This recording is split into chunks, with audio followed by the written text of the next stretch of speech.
Hey, how's it going, guys? In this video I'm going to be reacting to part 1 of the Russian Revolution by, you guessed it, Oversimplified. This video was made possible by NordVPN.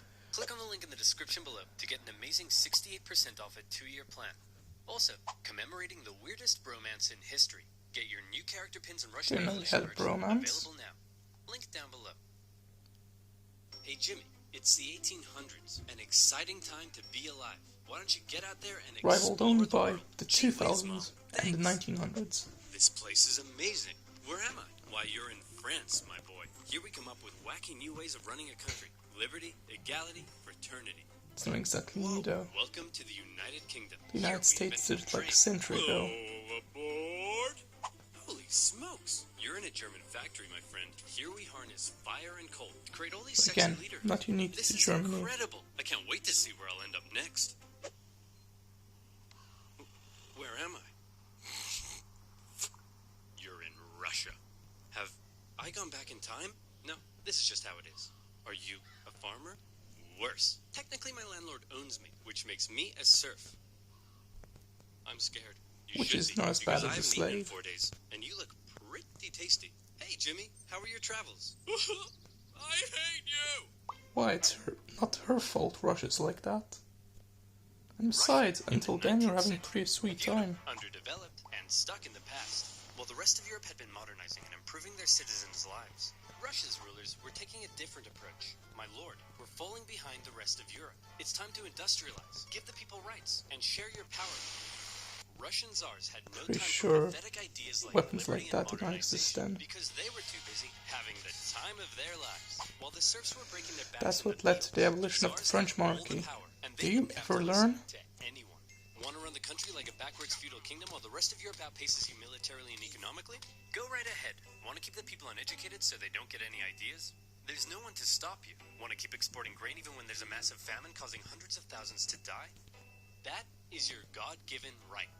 While all of this was great for the Tsar, if you were literally anybody else, it probably sucked because So, Russia was falling behind. what we're talking about, If they were to keep up with 98% of the Europe, population? they need a strong ruler with Yeah, some probably big that. ideas. Oh look, here comes one now. Hey everyone, it's me, Tsar Alexander II, and I've got some big news. I'm releasing you all from your serfdom. You're all free. Yes! Yep, I'm the best. Oh, there is one thing though. I spoke to your local lords and they weren't happy about losing all their free labor. So as a compromise, you're all gonna have to pay them back a near impossible amount of money for the next 49 years. Expect your lives to barely change. Even my dad's not 49 Okay, yet. bye. It's Now, I not know 49 what you're until thinking. March. This Tsar Alexander II seems like a pretty cool guy. It's like He's trying to reform the paying a country lump and sum get of Russia money on the right for my path. dad's entire Everyone life. must love this guy, Crazy. right? Wrong. Why does one man get to decide the Now fate I of know everyone how in the these country? people This whole paying system off is their dumb. student Somebody debt should feels do like. something. Like what? Like kill the Tsar. You're gonna kill the Tsar? Well, me, no. I'm busy. I was kind of hoping you'd do it. Okay. See? The people love That was me. They're nonchalant. throwing flowers, confetti, and high-grade explosives. Duck!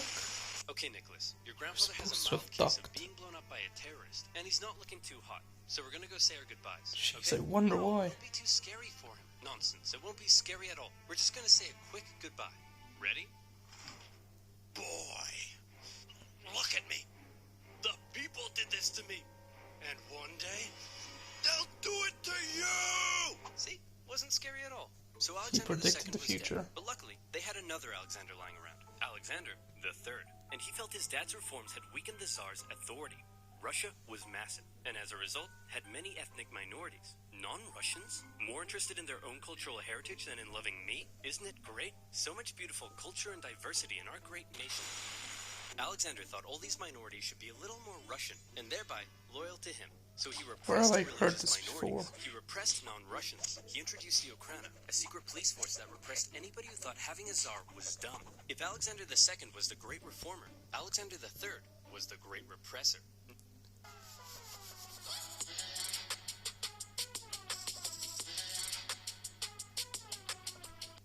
If Alexander II was the great reformer, Alexander III was the great repressor.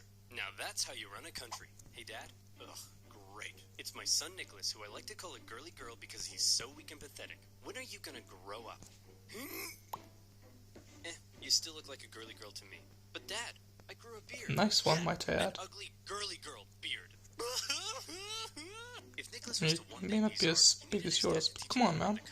But his dad instead suggested that Nicholas go somewhere else. So Nicholas went to Japan, got an edgy dragon tattoo, had his head sliced off by a policeman, and Wait, then what? came home. Now will you teach me how to rule? I suppose it's time. Okay, there's a lot you need to know before becoming Tsar. Uh-oh. What? I've got kidney inflammation. You're gonna die, aren't you? Oh no! Upon his father's death, a totally unprepared Well, Nicholas II you're in between a rock and a hard place now, aren't you, Nicholas? Nicholas? He wasn't a reformer like his grandfather, nor was he a repressor like his dad. Nicholas was Nicholas. Timid, easily swayed, and more interested in doing whatever the hell this is. Or this. Or this. He wasn't ready to rule. Was he himself high admitted when it, those photos saying, were taken? I'm not yet ready to be Tsar. That I would be know the only nothing about explanation. the business of ruling.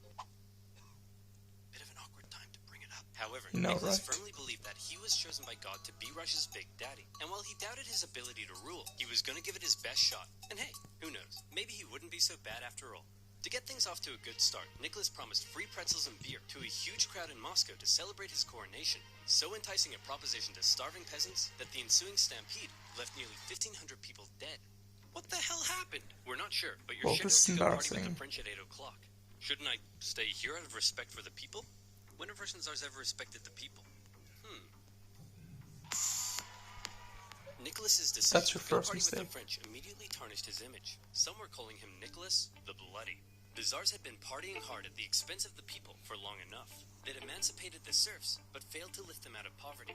They used their secret police to crack down on anyone who might criticize them, and they'd failed to modernize and give the people rights, something the rest of Europe had begun doing over a century ago. The rule of the czars was quickly Not becoming exactly a outdated, century. and more Russians began wondering if there was a better way. For many, the solution was simple. Just look to the West. Republics, democracies, and constitutional monarchies galore. But a small growing group rejected that for an even better idea. A little something they called communism. Take Vladimir Lenin, an intelligent member of Russia's middle class, and also a massive ill-tempered jerk. If you disagreed with him about anything, he wasn't afraid to call you out. You fat-headed, simple-minded, vapid, cockeyed imbecile! Tenderheart Bear is a far superior Care Bear to Bedtime Bear. Jesus Christ, man, they're just There was no bears. sign of political unrest either. His older brother was executed for plotting to kill the Tsar, and Lenin himself was expelled from university for participating in a student protest. But how did Lenin go from being a middle-class nerd to the arbiter of socialist divinity? Well, You look to like tell that Thanos. story, we first need to go back a few decades to when a man named Karl Marx wrote a manifesto explaining how capitalism is a system whereby the stinky bourgeoisie oppressed and exploited the working masses, and that only through class warfare could the workers rise up and instate a communist utopia. Now go back forward a few decades to Lenin reading that manifesto and loving it. But publicly admitting you loved Marx and not Russia's big daddy would get you the cruelest punishment imaginable. Exile to Siberia. Enjoy thought it was exile, death. where you'll live with your wife, chill around town, and secretly write socialist newspapers. Hey, that doesn't sound so bad. And your mother-in-law is going to live with you. No! Once Lenin So finished his that's stint in deal Siberia, breaker. he left Russia for Europe, where he was free to hang out with other Russian Marxists and talk about how great communism was. Now today, you My might dad's hear a the word lot like communism Lenin in and that think of way. this.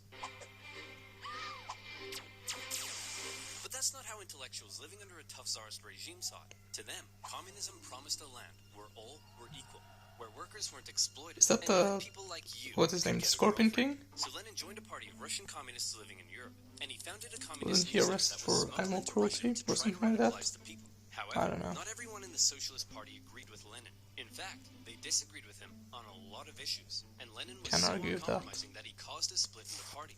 During one conference, a heated debate broke out, and Lenin was unwilling to give an inch. You pig-ignorant, half-witted, fatuous morons! Cereal is a soup! Listen, Lenin, you're a smart guy, but you Since have when no is idea what cereal you're talking soup? about. We're out of here. There's only one type of All in soup, favor of and that's cereal soup. being a soup?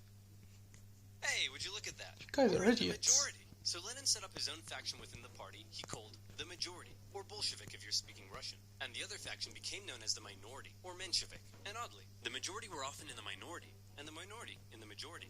The Mensheviks were less radical, whereas Lenin wanted the Bolsheviks to be loyal to him and his uncompromising ideas. And if you weren't loyal, well then you're gonna get a big brain beatdown. Mensheviks worried that Lenin's attitude could lead to a one-man dictatorship. But come on, does this guy look like a dictator to you? Yes. For now, Lenin remained in Europe, writing his socialist newspaper and impatiently awaiting an opportunity to overthrow the Tsar and bring communist utopia to Russia. Cool. A free hat. Who the heck are you? I'm definitely not a Russian secret police officer spying on Marxists. Oh crap, I don't want secret police watching me. Then you, my friend, should use NordVPN. Do you like having your identity stolen? If yes, you need therapy. If no, you need NordVPN. NordVPN has thousands of super fast servers in 62 countries that you can connect to keep you and your data secure when using the web. It comes with a 30-day money-back guarantee and is now faster and more secure than ever with its brand new NordLynx technology. Have you quarantine binged all of your favorite shows on Netflix? Well, with NordVPN, you can watch the Australian version. Or is one of the greatest videos on YouTube still banned in your country? I think you get the point. But for good reason. You can now get NordVPN with 68% off a 2-year plan for only $371 per month, plus 1 month free. So click on nordvpn.com/oversimplified in the description below and get protected now. That's nordvpn.com/oversimplified. And as always, you'll be supporting my channel. So muchos arigatos, mon petit pois. Now where was I? Oh yeah. I swear it A wasn't timid, all one easily swayed language. czar, a massive ill-tempered jerk, impatiently awaiting a communist revolution. And revolution was coming, but not in the way Lenin thought. Back in St. Petersburg, one of the Tsar's most skilled and influential advisors knew the country finally needed to catch up with the rest of Europe. Hey Nick, we really got to industrialize, get more factories, and make some, I don't know, textiles or something. Won't that change the social fabric of Russia? Maybe. Hey, isn't it past your bedtime? But I haven't had my milk and snuggles yet. Will you snuggle me? Nicholas This must be way above his pay grade. do his thing.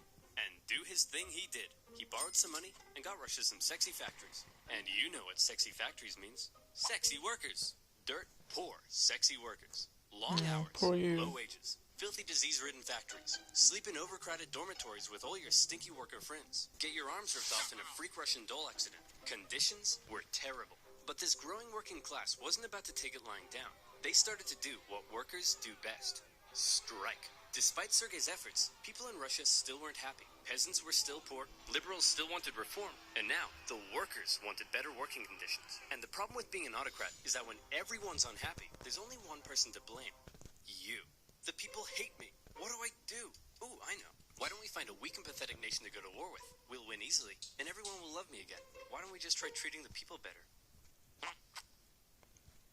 As luck would have, I see. Because you don't have the money for it anymore. Russia wanted to expand its sphere of influence into northern China, and coincidentally, so did Japan. But Japan didn't really want war, so they proposed an idea to reduce the tension. Hey man, we'll let you do your thing in Manchuria if you let us do our thing in Korea. I don't think so. We've got the largest army in the world. What do you have? I'm the Emperor of Japan. Well, they've still got the largest army in the world, and look at what they're doing with Ukraine. So, Nicholas and the boys didn't see Japan as a threat, so they felt they could push Japan around. But little did they know, Japan had been rapidly militarizing, and when they launched a surprise attack on a Russian fleet at Port Arthur, everyone was shocked. Nicholas hoped it was an opportunity to win a quick war and regain the support of the people. Nobody seriously thought a puny Asian country could defeat a European superpower, and the Russian people were filled with patriotic spunk. Hey everyone, we're at war with Japan! Hey everyone, we're losing the war. Yeah, when it happens.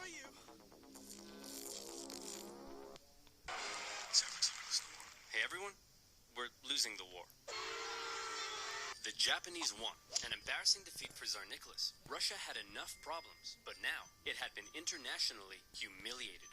The public were outraged. Unrest increased. Nicholas needed snuggles now more than ever. The tension was rising rapidly, and Russia was on the verge of revolution.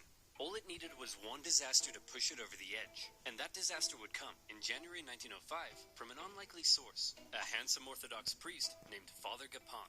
Father Gapon was leading workers and their families to the Winter Palace, but this wasn't some violent uprising. It was a peaceful protest. They wanted to deliver a petition to Nicholas, which simply asked for more freedom and better working conditions. The protest was actually so peaceful and respectful that the Marxists thought it was a big waste of time. Hey Nicholas, some priest is leading a peaceful protest. Says here they want to give you a petition. A peaceful petitioning priest? I better get out of here. Nicholas had actually left the Winter Palace days earlier, and in his place they brought in a truckload of troops, ordered to stop Father Gapon from reaching the palace. Hello, good sir, and long live the Tsar. Please, allow me to pass this simple petition to our dear father, Nicholas II. Good day to you too. Please, allow us to respond by opening fire.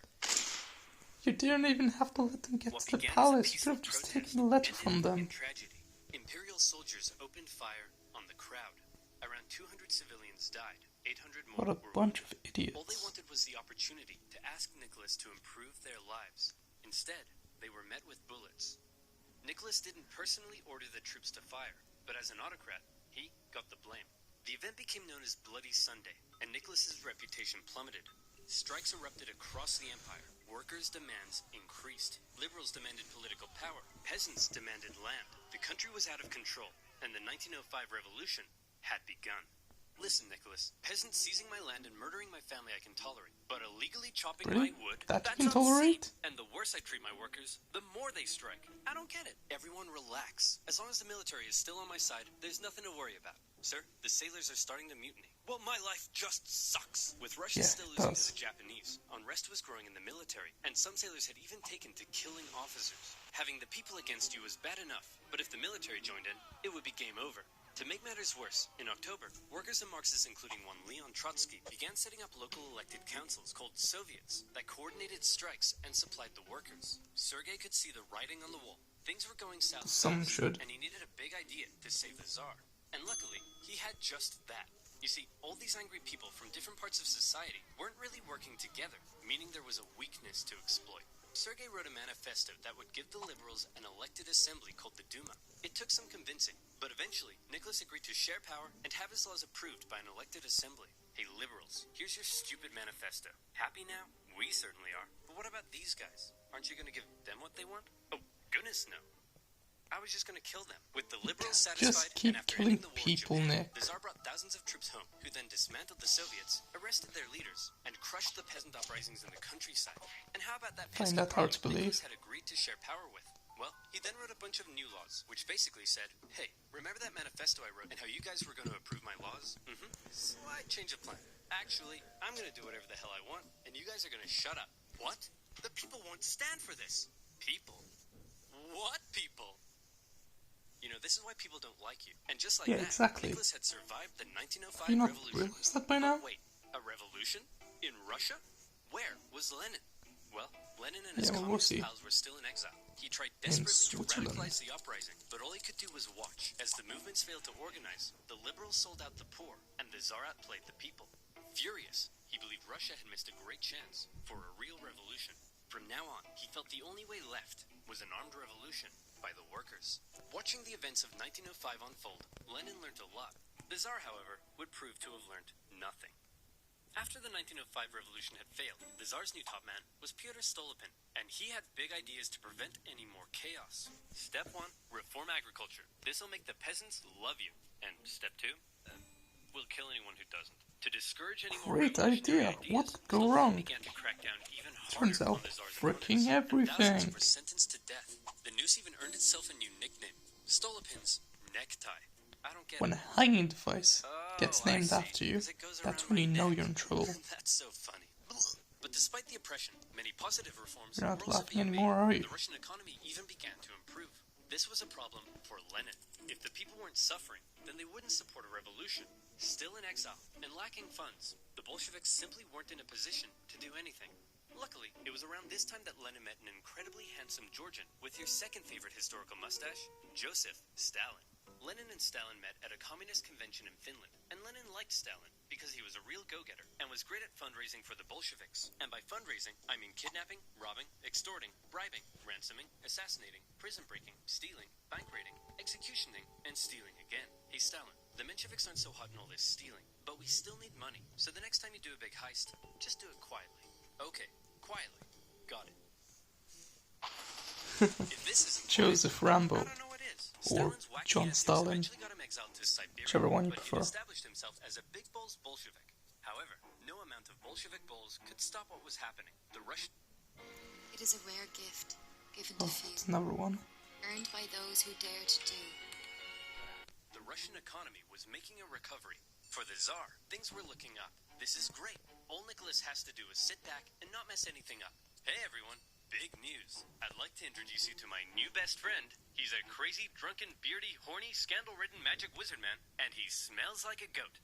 We're screwed. It's actually more to it than that. A dirt-poor peasant from dirt-poor nowhere. But unlike all the other dirt-poor peasants, Rasputin had holy healing powers. And when this holy mystic wandered into St. Petersburg, people began to notice. He quickly became famous, and word of this mystery man and his healing hands made its way to the royal palace. The appearance of a holy homeless healer was of great interest to the Tsar and his wife. As far as royals go, they weren't that inbred, but they were just inbred enough for their son Alexei to get hemophilia. That's like saying Howard Wolowitz didn't commit incest. That's a lot of blood. Knowing Rasputin, If you're fans of the Big Bang Theory, you'd know what I mean. Alexander asked for Rasputin to come and see if he could cure their son. And crazy as it sounds, Rasputin did heal Alexei, possibly by taking him off his doctor-prescribed aspirin. Having seemingly done the impossible, Rasputin became very, very close to the royal family. But having a crazy homeless wizard man hanging around wasn't a good look for the Tsar, because Rasputin was freaky. Not only was he a big fan of alcohol, but he'd also throw these crazy parties with Russian nobility, where he'd and all night long, and then he'd That bad, huh? his whole head, not a guy's, and nobody knew how the goat got on the roof.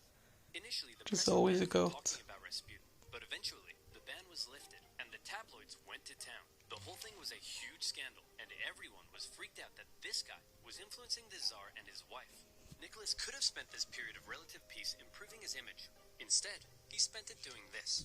But as weird as the whole Rasputin thing was, so long as the economy continued to improve and the people's lives kept getting better, maybe Nick would be okay. Maybe there would be no more revolutions. Maybe this video could even end right here. Or maybe things were about to get worse. A lot worse. You see, the year is 1914, and that means it's time for World War I. Well, anyway, that is for this video. If you like it, then like, comment, and subscribe. Bye, guys.